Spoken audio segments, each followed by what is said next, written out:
የቅዱስ ጴጥሮስን ታሪክ በእሁድ ውዳሴ አምላክ የጸሎት ክፍል እስቲ እንጀምረው። አቤቱ በደሌንና ነውሬን የሚያጥብ እንባን ስጠኝ። አቤቱ አንተን የሚያገለግል እንባን ስጠኝ። አቤቱ የሚያቃጥል እንባን ስጠኝ። አቤቱ ከዓይኔ ፈሶ የአካሌን እድፍ የሚያጥብልኝን እንባ ስጠኝ። የተጸጸቱ ሰዎችን እንባ የምትቀበል ጌታ ሆይ፣ አንተ የተቀበልከውን ጽኑ ለቅሶ እንዳለቀሰ እንደ ጴጥሮስ ያለ እንባን ስጠኝ። አቤቱ እንደ ባሕር የምትፈስ እንባን ስጠኝ። የማያቋርጥ የእንባ ጎርፍን አፍስስልኝ። ስምዖን ጴጥሮስ ለጥያቄም ለመልስም ለእምነትም ለመሳትም የሚቀድመው የሌለ ደቀ መዝሙር ነበር። ለጌታ ያለውን ፍቅር የሚገልጠው በስሜታዊነት ጭምር ስለነበረ የጴጥሮስን ታሪክ የሚያውቅ ሁሉ በርኅራኄ ፈገግታ ያስታውሰዋል። በእውነት እንደ ጴጥሮስ ያለ የዋ ሰው ማን አለ? በእግዚአብሔር መንፈስ ተቃኝቶ አንተ ሕያው የእግዚአብሔር ልጅ ነህ ብሎ ስለ ክርስቶስ መስክሮ አንተ ዓለት ነህ ተብሎ በተመሰገነበት ቅጽበት ወዲያው የሰይጣን አንደበት ሆኖ ሂድ አንተ ሰይጣን ተብሎ የተገሰጸ ከየዋሁ ጴጥሮስ በቀር ማን አለ? ጌታ ሆይ የእኔን እግር ለዘላለም አታጥብም ብሎ በማለና በተገዘተበት ቅጽበት ጌታ ሆይ መላ ሰውነቴን እጠበኝ ብሎ የለመነ ከምስኪኑ ጴጥሮስ ሌላ ማን አለ? ከጌታው ጋር በባህር ላይ ለመራመድ በእምነት ለምኖ በባህር ላይ እየተራመደ በዚያችው ቅጽበት ደግሞ ሊሰጥም ጀምሮ ጌታ ሆይ አድነኝ ብሎ የጮኸ ከጴጥሮስ ሌላ ማን አለ? በችኮላና በጉጉት ለሚያነሳቸው ጥያቄዎቹ በእግዚአብሔር ወልድ በኢየሱስ ክርስቶስ ከመገሰጽ አልፎ እግዚአብሔር አብም ከደመና ሆኖ ለጥያቄው የገሰጸው ሰው ከጴጥሮስ በቀር ማን አለ? ቅዱስ ጴጥሮስ የተወለደው በገሊላ ባህር ዳርቻ ባለች ቤተሳይዳ በተባለች ከተማ ውስጥ ነው። የአባቱ ስም ዮና ሲሆን ትውልዱም ከነገደ ሮቤል ነው። እናቱ ደግሞ ከነገደ ስምዖን ነበረች። በመሆኑም እንደ ኦሪት ሥርዓት ስም ሲያወጡለት በእናቱ ነገድ ስም ስምዖን ብለውታል። አባቱ ዮና የያዕቆብና የዮሐንስ አባት ከሆነው ከዘብዴዎስ ጋር የሥራ ባልደረባ ሲሆን የሁለቱም ሥራቸው ዓሣ እያጠመዱ መሸጥ ነበር። ዕድሜው 5 ዓመት ሲሆን ኦሪትን እየተማረ እንዲያድግ በአቅራቢያቸው ወዳለ ወደ ቅፍርናሆም ምኵራብ ሰደዱት።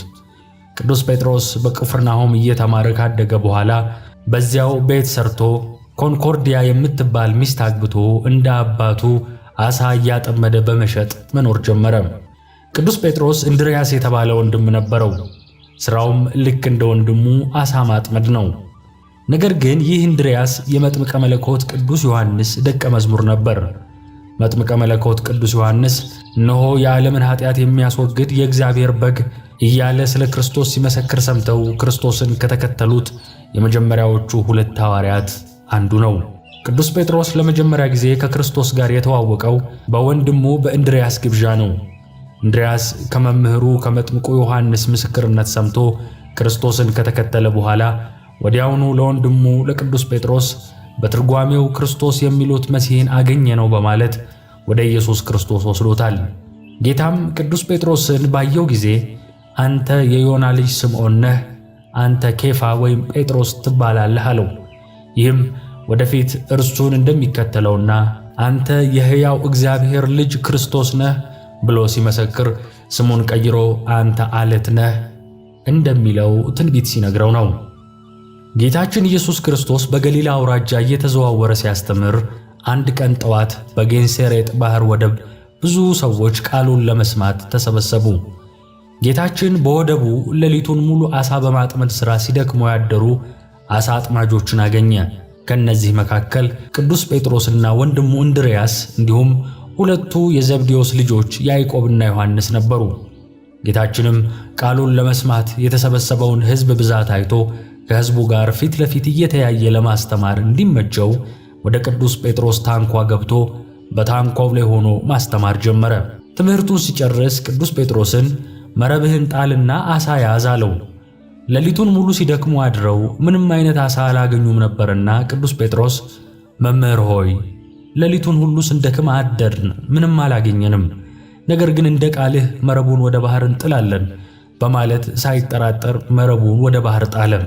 በዚህ ጊዜ መጎተት እስኪያቅታቸውና እስኪደነቁ ድረስ ጌታችን ብዙ ዓሦች ወደ መረቡ እንዲገቡ አደረገ። ቅዱስ ጴጥሮስ የተደረገውን ተአምር አይቶ ከጌታችን እግር ስር ሰገደና እንዲህ አለ፣ እኔ ኃጢአተኛ ሰው ነኝና አቤቱ ከእኔ ፈቀቅ በል።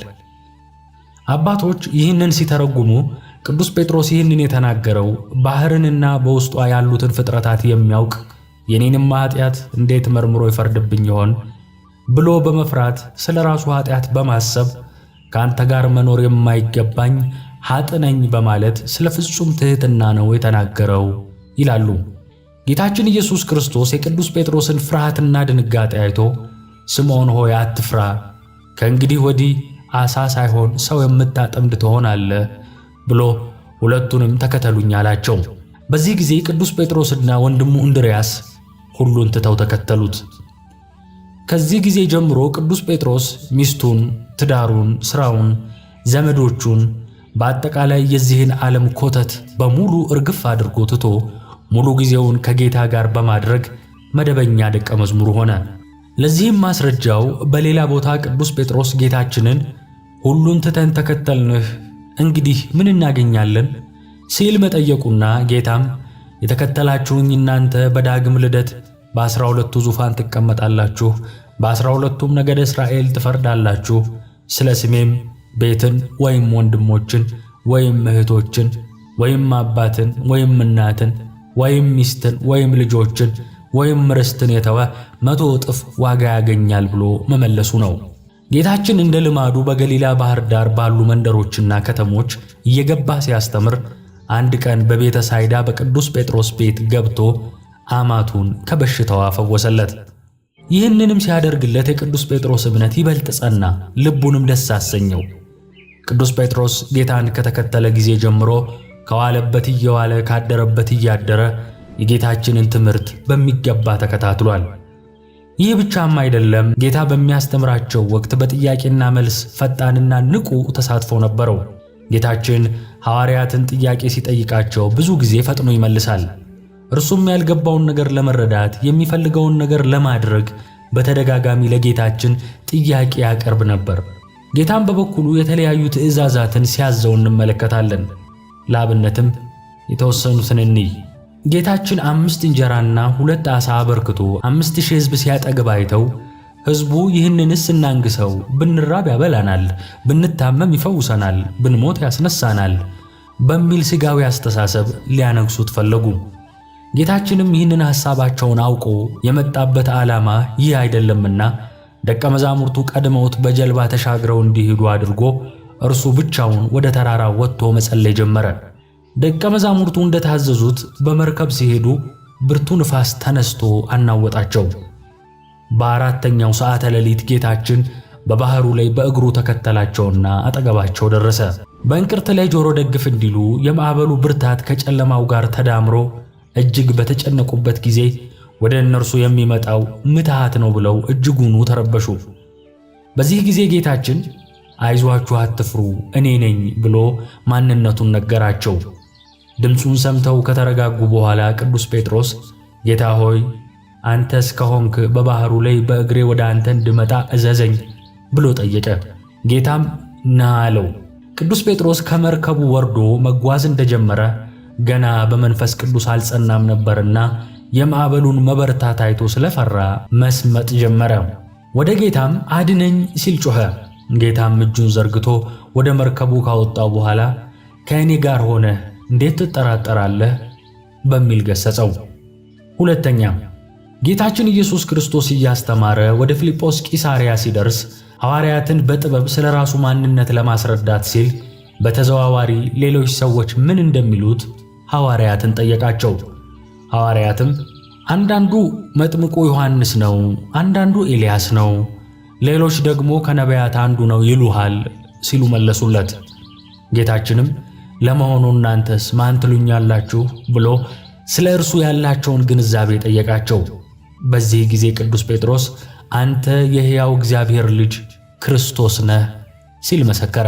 ጌታችን ኢየሱስ ክርስቶስ የእኔ ትክክለኛ ማንነት ሌሎች ወይም አይሁድ እንዳሉት ሳይሆን ቅዱስ ጴጥሮስ እንዳለው ወይም እንደተናገረው ነው በማለት ቅዱስ ጴጥሮስን እጅግ አድርጎ አመስግኖታል።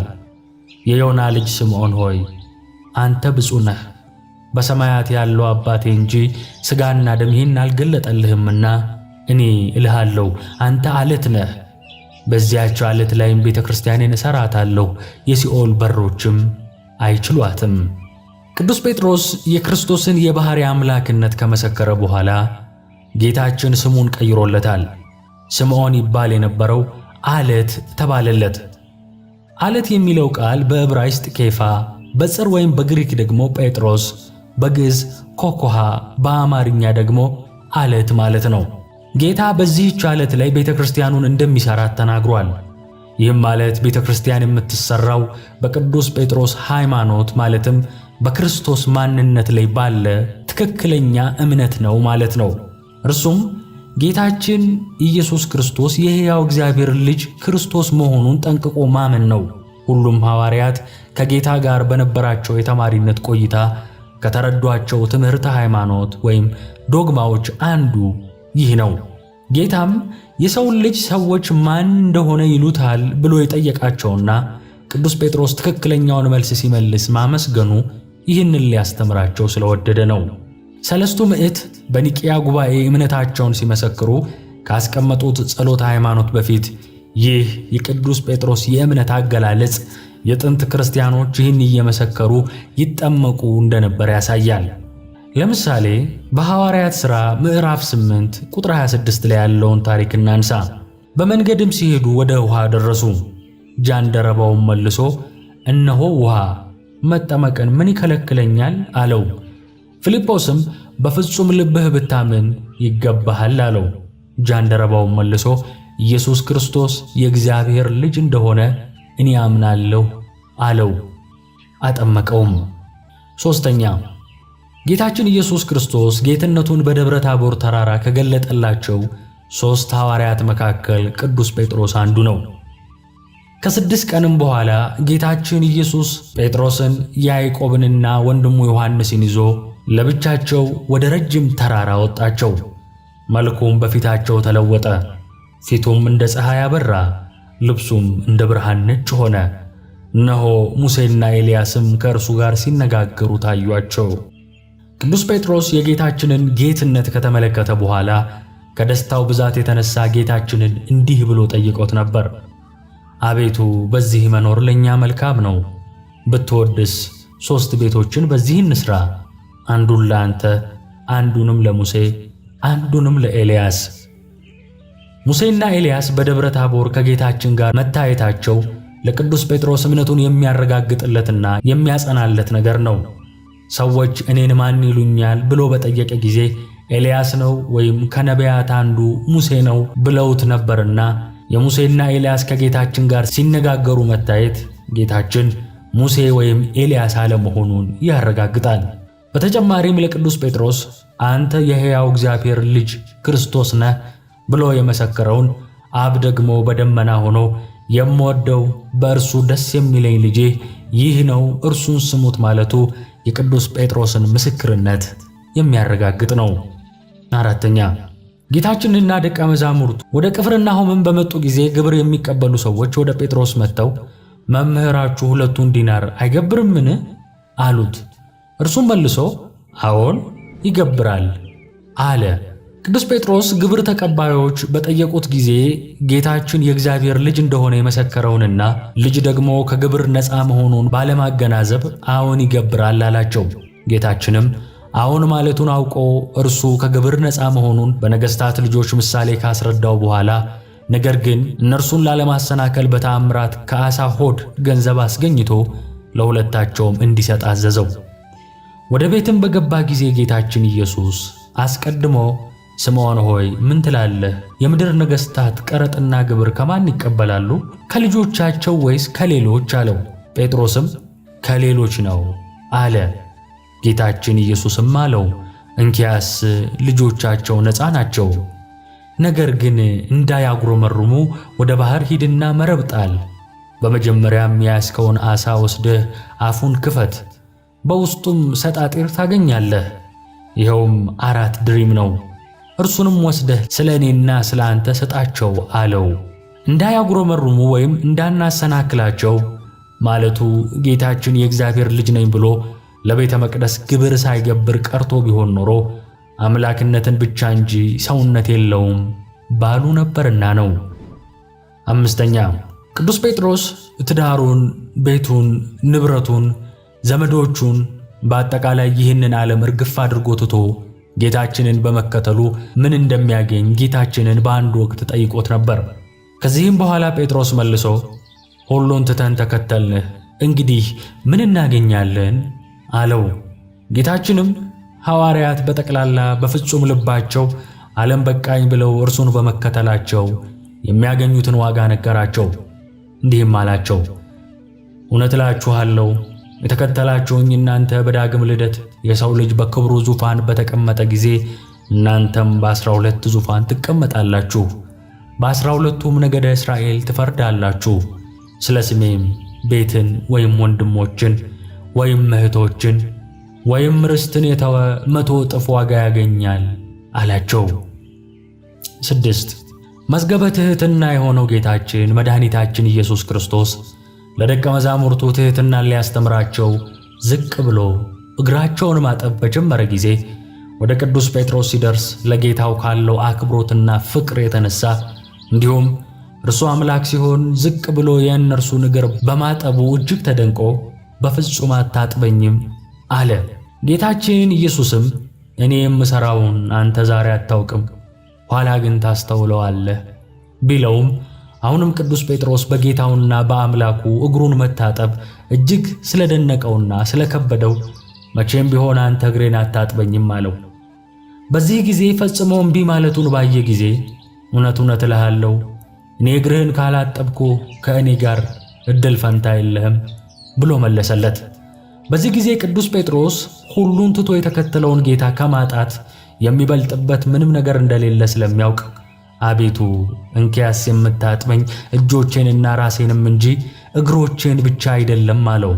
ጌታችን ኢየሱስም ፈጽሞ የታጠበ ከእግሩ በቀር ሊታጠብ አያስፈልገውም፣ ሁለንተናው ንጹሕ ነውና። እናንተማ ንጹሐን ናችሁ፣ ነገር ግን ሁላችሁ አይደላችሁም አለው።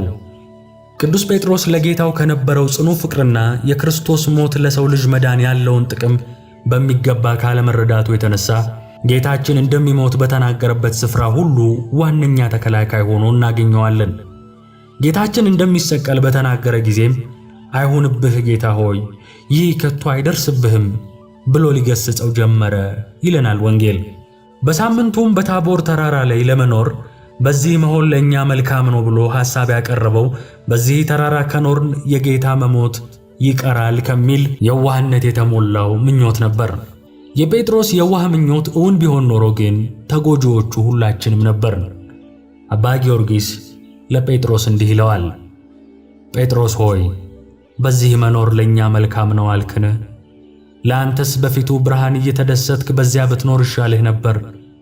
እናንተ በዚያ ኖራችሁ ፊቱን እያያችሁ ቢሆን ኖሮ ግን እኛ ባልዳንን ነበር። ምክንያቱም ከዚያ ተራራ ወርዶ ልታዩት የወደዳችሁትን ፊቱን በጥፊ ካልተመታ በስተቀር ልንድን አንችልም። ቅዱስ ጴጥሮስ ጌታችን እንዳይሞት የነበረው ቁርጠኝነት ጌታችን እስከተያዘበት ሐሙስ ምሽት ድረስ የቀጠለ ነበር።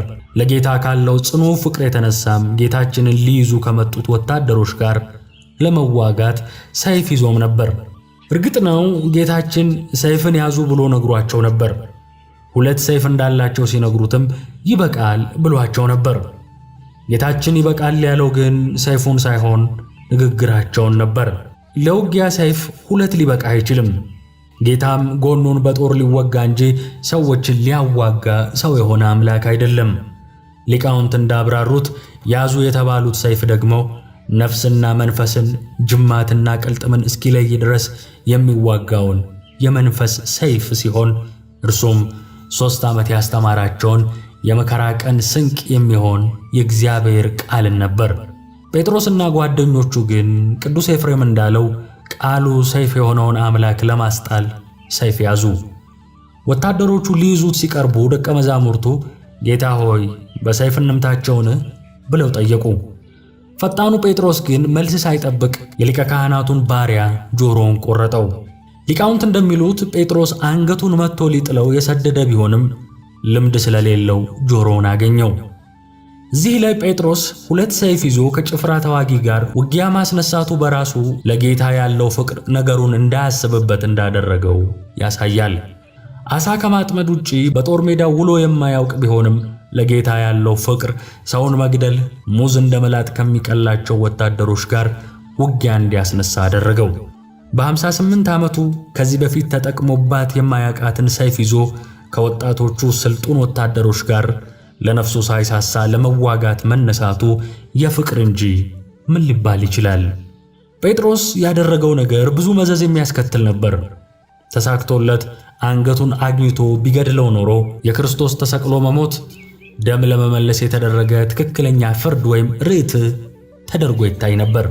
ጆሮም መቁረጡ በራሱ በሮም መንግሥት ለመቅደስ ጠባቂነት የተመደበን ወታደር በመምታቱና ሊታሰር የተፈለገውን ተከሳሽ ለማስለቀቅ መሞከሩ ዕድሜ ልክ የማይወጣው ጣጣ ውስጥ የሚከተው ነበር።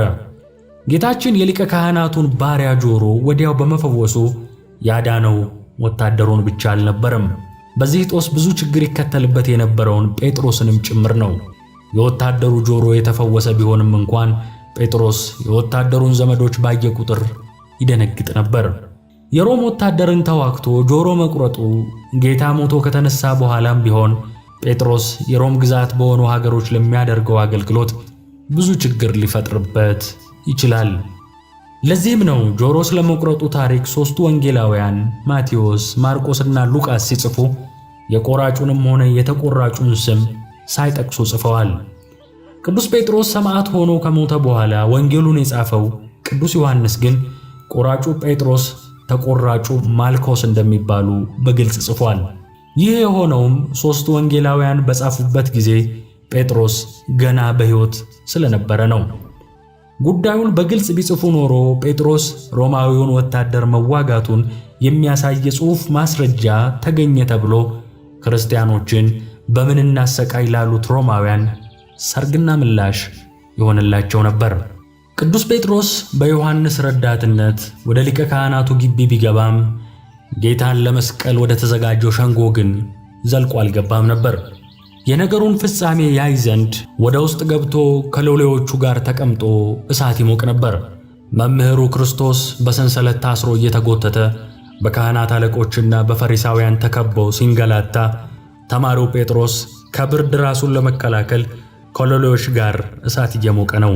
ወደ ወህኒም ወደ ሞትም ከአንተ ጋር ለመሄድ የተዘጋጀሁ ነኝ ብሎ የነበረው ጴጥሮስ በዚያች ምሽት ግን የሄደው ከጌታ ጋር ሳይሆን ከሊቀ ካህናቱ ሎሌዎች ጋር ነበረ። በምድር ላይ እሳትን ልጥል መጣሁ ያለውን የመምህሩን የክርስቶስን የወንጌሉን እሳት ለ3 ዓመታት ሲሞቅ የኖረው ጴጥሮስ በዚህች ምሽት ግን ጊዜያዊ ምቾትን ፈልጎ የአይሁድን እሳት ለመሞቅ ቁጭ አለ። መቼም በሕይወታችን ውስጥ ከእግዚአብሔር ጋር የምንጣላው ለሥጋዊ ደስታችን ስንል በምንጠጋቸው አንዳንድ እሳቶች ምክንያት ነው። አይነቱ ይለያይ ይሆናል እንጂ እያንዳንዳችን ደስታን ፍለጋ ከእግዚአብሔር ርቀን የምንጠጋው የየራሳችን አንድ እሳት አለን። ጴጥሮስም ያደረገው ይህንን ነበር። ጴጥሮስ በዚያ ጨለማ ወደ እሳቱ በመጠጋቱ የእሳቱ ብርሃን ፊቱን በደንብ እንዲታይ ያደረገበት። ለምቾት የተጠጋው እሳት አጋለጠው። በብርሃኑ በኩል ተቀምጦ ሳለ አንዲት ገረድ አየችውና ተኩር ብላ ይህ ከእርሱ ጋር ነበረ አለች። ልብ አድርጎ የጴጥሮስ እምነት የተፈተነው በሴት ነበር። 2 ጊዜም የተፍረከረከው ሰይፍ ባልታጠቁ ጉልበት በሌላቸው ሴቶች ነበር። ሰይፍንና የጦር ዕቃን ያላየው ጴጥሮስ በወንድ እንኳን ሳይሆን በሴት ምክንያት እንዴት ካደ? ፍጹም ፍርሃትና ድንጋጤ ይዞታልና የካደውም 1 ጊዜ በወንዶች ምክንያት ሲሆን 2 ጊዜ ግን በሴቶች ምክንያት ነበር ይላሉ ሊቃውንት። ያስካደችው ሴት በዚያ ግቢ ያላት የሥራ ድርሻ ገረድነት ብቻ ነው። ብትናገር ተሰሚነት ያላት ባለሥልጣን አይደለችም። ጴጥሮስን ግን አስደነገጠችው። ሊቁ ርቱዐ ሃይማኖት በጴጥሮስ ድንጋጤ ተደንቆ ይጠይቃል። ቁመቷ 2 ክንድ በማይሆን በዚች አገልጋይ ፊት እንዲህ ትደነግጥ ዘንድ በዚች ሌሊት በአንተ ላይ የወረደው ምንድነው? ይለዋል። ሴቶች በጌታ መከራ ወቅት ምን ድርሻ ነበራቸው ሲባል ሐዋርያውን ማስካዳቸው ነበር። ስለዚህ ጴጥሮስ በፍርሃት ሆኖ የምትዩን አላውቅም አላስተውልምም ብሎ ጥያቄውም ጭምር እንዳልገባው አድርጎ ካደ። ይህን ተከትሎ ዶሮ ለመጀመሪያ ጊዜ ጮኸ። ጴጥሮስ ግን የመጀመሪያው የዶሮ ጩኸት አልተሰማውም። ለሁለተኛ ጊዜ ሌላይቱ ገረድ አይታው ይህ ከኢየሱስ ጋር ነበረ አለች።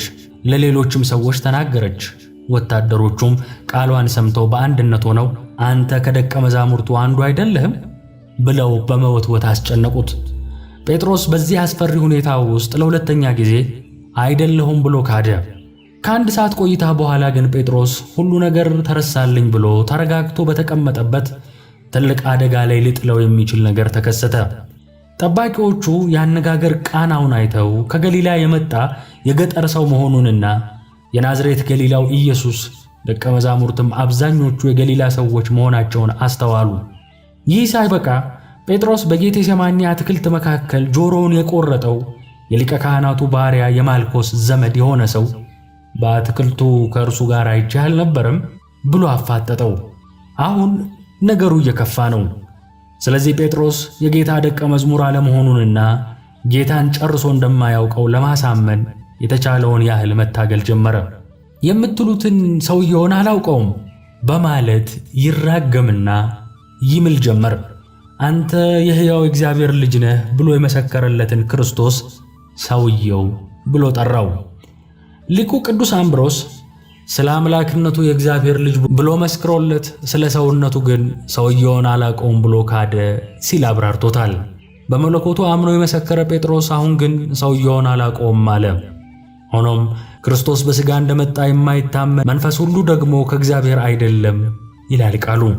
አንተ ዓለት ነህ ተብሎ የተመሰገነው ታላቁ ዓለት በብርድ ምክንያት በአይሁድ ሎሌዎችና ገረዶች ጥያቄ የተሰነጠቀ። የመንግሥተ ሰማያት መክፈቻ የተሰጠው ጴጥሮስ በዚያች ምሽት ቁልፉን በእጁ ይዞ በሩን ግን አላውቀውም አለ። ጴጥሮስ የካደው ኢየሱስ አምላክ አይደለም ወይም ክርስቶስ መሲህ አይደለም ብሎ አልነበረም። የካደው እኔ ክርስቲያን ወይም ደቀ መዝሙሩ አይደለሁም ብሎ ነው። ብዙ ሰማዕታት እኔ ክርስቲያን ነኝ በማለታቸው መከራን ተቀብለው ሞተዋል። ጴጥሮስ ግን በዚያች ምሽት የክርስቶስ ተከታይ መሆኑን በፊታቸው ለመግለጥ ፈራ። የጴጥሮስ መካድ እንደ ይሁዳ መክዳት ከክፋት የመነጨ አልነበረም። ይሁዳ ምንም ጫና ሳይደርስበት አስቦ አቅዶ ጌታውን ከልቦ የካደ ሲሆን፣ ጴጥሮስ ግን ምንም እንኳን በአፍም በልብም መካድ ያው መካድ ቢሆንም እንኳን የካደው በአፉ ብቻ መሆኑ ሊዘነጋ አይገባም። ብላቴን ጌታ ኅሩይ ወልደ ሥላሴ ዜና ሐዋርያት ላይ ስለዚህ ሲያብራሩ ቅዱስ ጴጥሮስ ጌታውን ካደ ስንል የተለመደ ቋንቋ ስለሆነ ነው እንጂ ጥሩ ቋንቋ አይደለም። ቅዱስ ጴጥሮስ ሥጋውና ነፍሱ በጽኑ መጋደል ተጋድለው ስለ ፍርሃት ሥጋው ድል በመሆኑ ጌታውን አላውቀውም ብሎ በአፉ ብቻ ተናገረ እንጂ ጌታው መሆኑንና የእግዚአብሔር ልጅ መሆኑን አልካደም። ስለዚህ ፈራ፣ ተርበደበደ፣ ዘላበደ፣ አታለለ ማለት ይበቃ ነበር እንጂ ካደ ለማለት አያደርስም ብለዋል። ከእርሳቸው አስቀድሞም ታላቁ ቅዱስ ባስልዮስም እንደ ጴጥሮስ ያሉትን ከይሁዳ አይነቶቹ ሲለይ በድካም የወደቁና በክፋት የወደቁ ብሎ ለሁለት ወገን ከፍሏቸዋል። የሚያስገርመው ጴጥሮስ በፍርሃት ውስጥ ሆኖ ሰውየውን አላውቀውም ሲል ይምልና ይራገም ነበር። እንግዲህ መሐላው ሕያው እግዚአብሔርን ሰውየውን አላውቀውም ማለት ሲሆን፣ እርግማኑ ደግሞ ሰውየውን አውቀው እንደሆነ እንዲህ ያደርግብኝ እንዲህ ይጨምርብኝ ማለት ነው።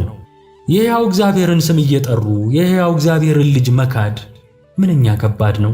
ኃጢአትና የክህደት መንገድ አንዴ ከተጀመረ እየባሰ እየጨመረ የሚሄድ መሆኑን በዚህ መረዳት ይቻላል።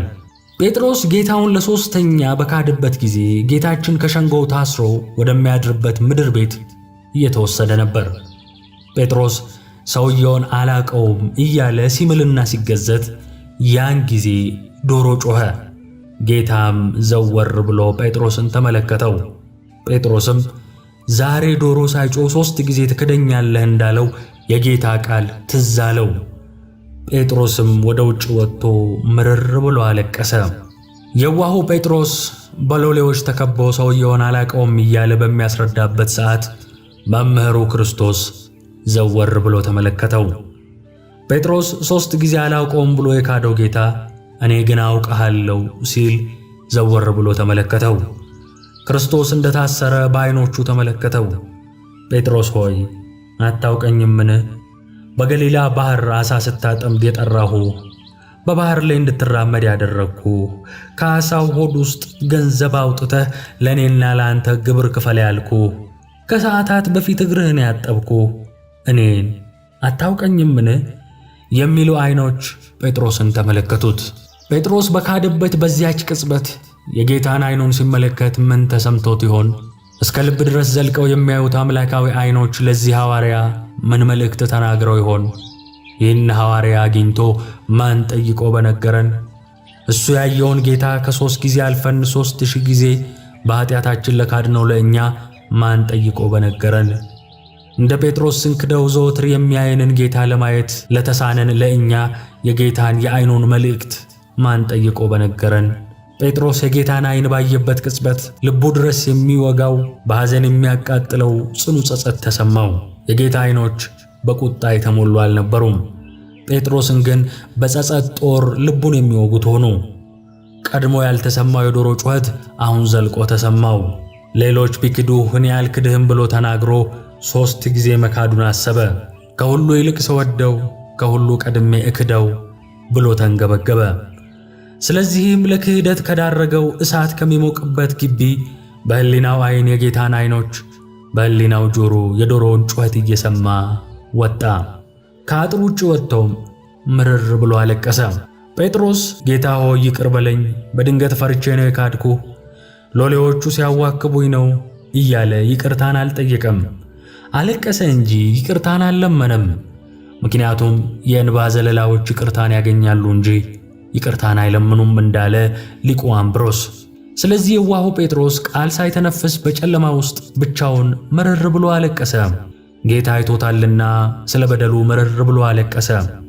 ጌታችን ሆይ ወደ እኛም ተመልከት፣ ስለ ኃጢአታችንም እንድናለቅስ አድርገን ይላል ሊቁ አክሎ።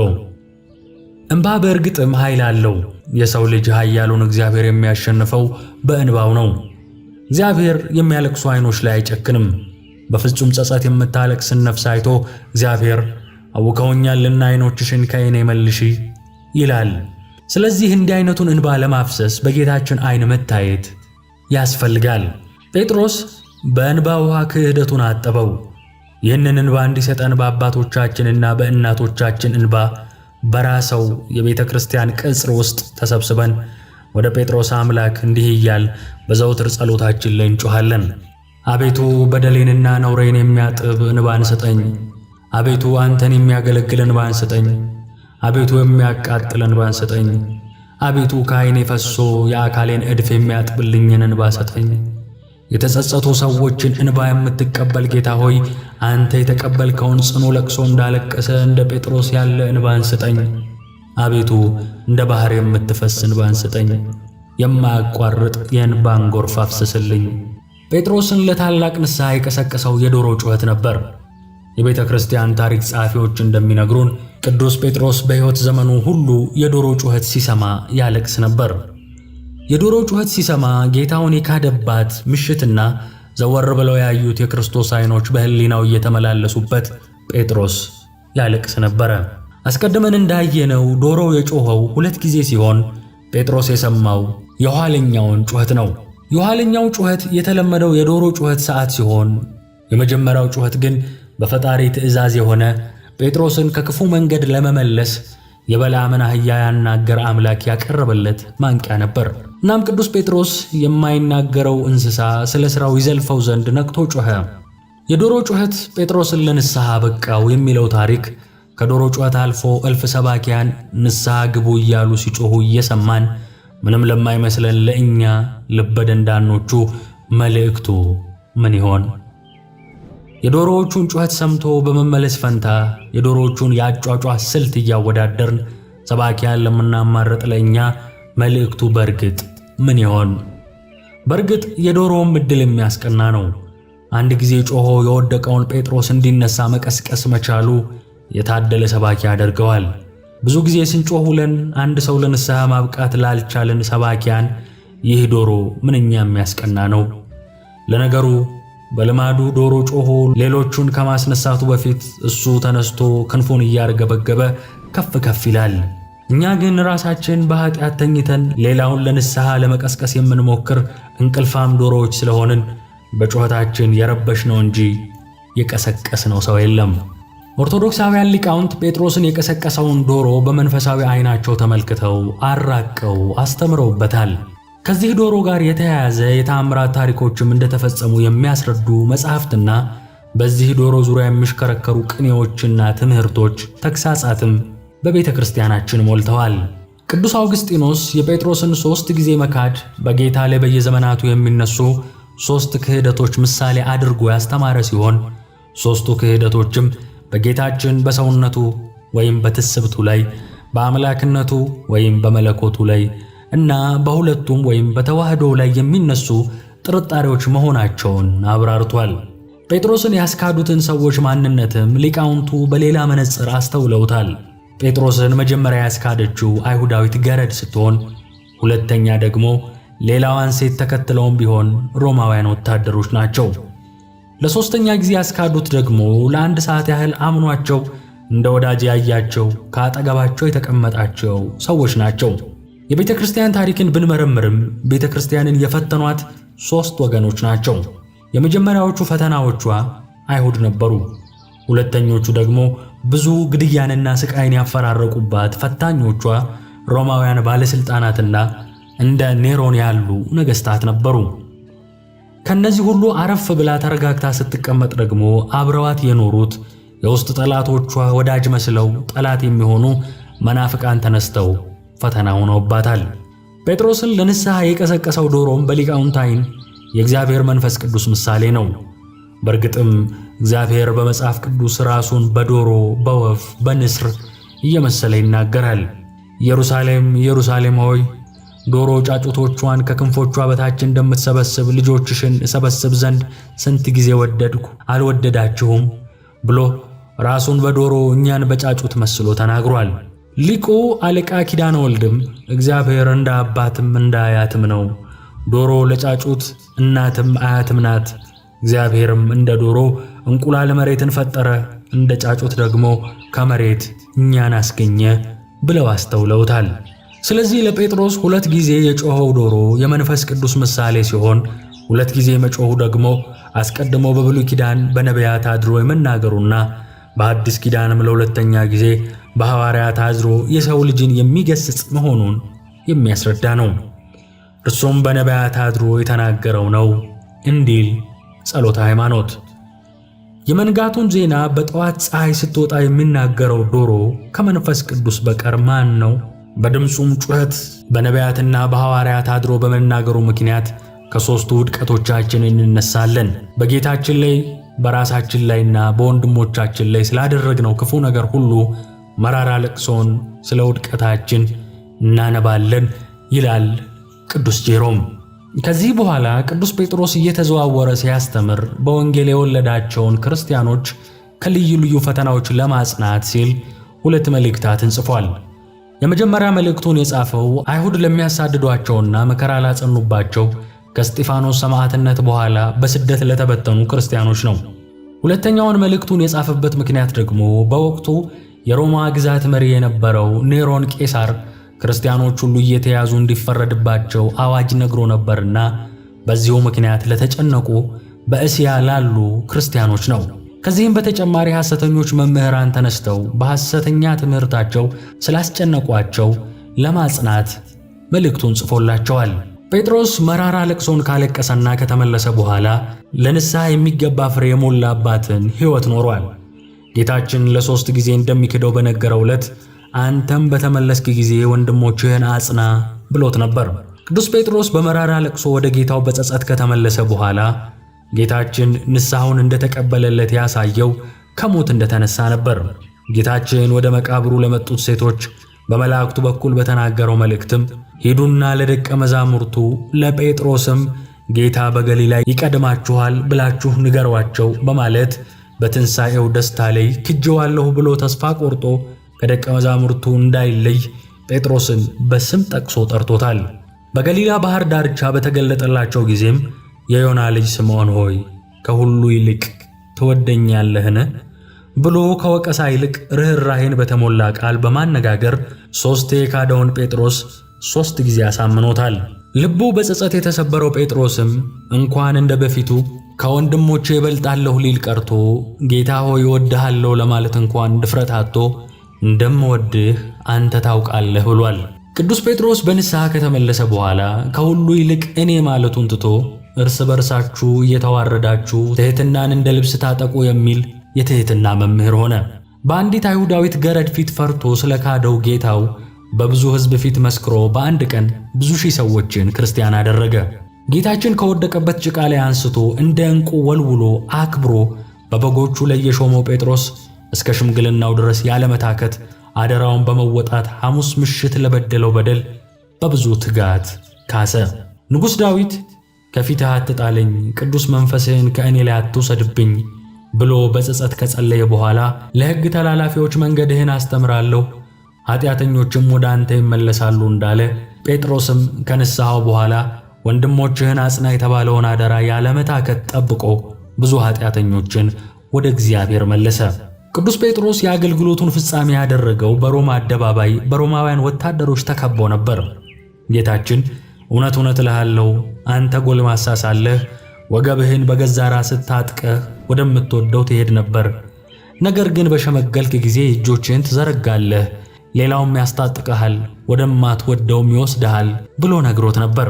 ስለዚህ የቄሳር ወታደሮች ሽማግሌውን ጴጥሮስ እጆቹን አዘረጉት፣ ሰንሰለትን አስታጥቀው እየጎተቱ ወደ ሮም አደባባይ ወሰዱት።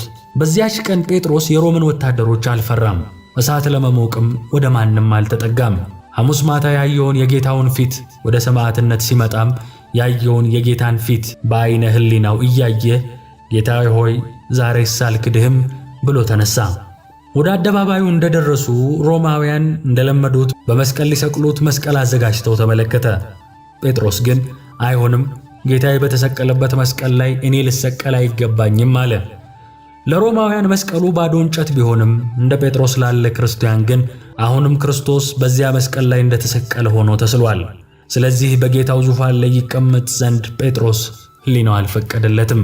ስለዚህ በዚያው መስቀል ላይ ጭንቅላቱን ወደ ታች ዘቅዝቀው ይሰቅሉት ዘንድ ለመናቸው። እነርሱም የፍቃዱን አደረጉለት።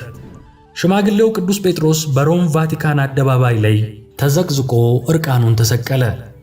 የዮና ልጅ ስምዖን ሆይ ትወደኛለህን ለሚለው የጌታው ቃልም በዚያች ዕለት መልስ ሰጠ። በአጠቃላይ የቅዱስ ጴጥሮስ የሕይወት ታሪክ ባጭሩ ይህንን ይመስላል። ከዚህ ቅዱስ አባት ሕይወት ብዙ የምንማረው አለ። አንድ ጊዜ ባጠፋው ጥፋት ሁል ጊዜ እየተጸጸተ የጌታውን ይቅርባይነት ተስፋ ሳይቆርጥ በመረረ የንስሐ እንባ ይቅርታን ስላገኘ ለዘመኑ ተነሳያን ወይም ንስሐ ለሚገቡ ጥሩ ምሳሌ ነው። መዝሙረኛው ዳዊት መተላለፉ የቀረችለት ኃጢአቱ የተከደነችለት በደሉ የማይቆጠርለት ሰው ምስጉን ነው እንዳለ እስከ ሞት ድረስ ፍቅሩን በመግለጽ ሰማዕትነትን በሮማ አደባባይ እስከ ተቀበለበት ድረስ የአይሁድን ዱላ ፈርቶ በቀላሉ አላቆም ብሎ ለካደው አምላክ በቆራጥነትና በታማኝነት ቁልቁል እስከ መሰቀል የደረሰ ታላቅ ሐዋርያ ነው። ጸሎቱና በረከቱ በእኛ በሕዝበ ክርስቲያን ላይ ሁሉ አድሮ ይኑር። አሜን።